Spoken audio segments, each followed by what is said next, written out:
Woods, owner of Nature's Medicine.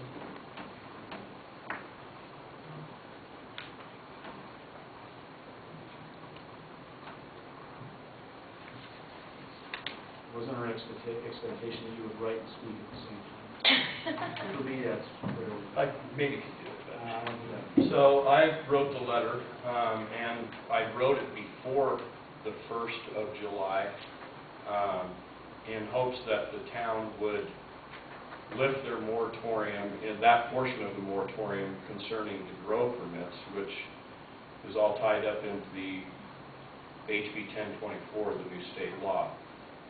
You said you wrote your letter before? Yes, I did. July 1 or June 1? Before July 1. Thank you.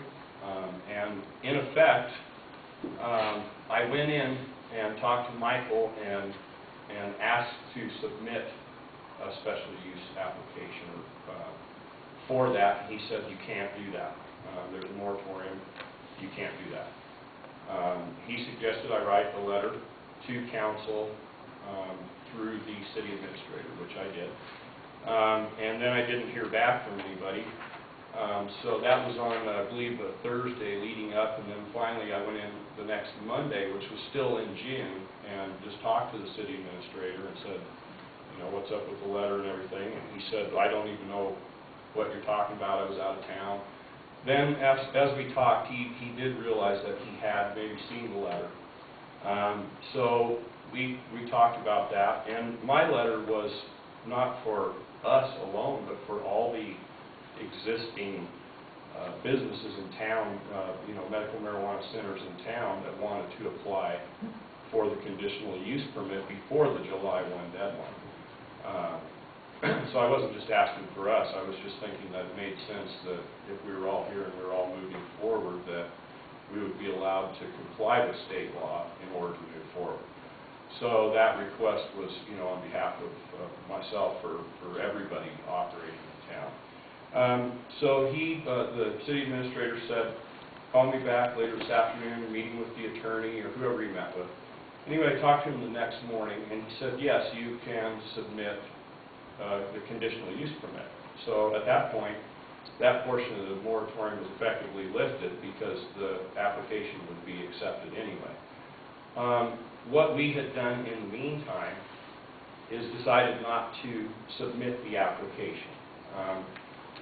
Simply because a lot of what's going through with the Walnut thing, a lot of exposure to the location within the community through this process, which isn't necessarily that great in my opinion, but nonetheless we decided not to apply for that and put you and ourselves and our neighbors and everybody through that process. And you know, we're just going a different route. Our intent here was to create some more jobs here and to have the things from our business happening here within this community. You know, that would be the point.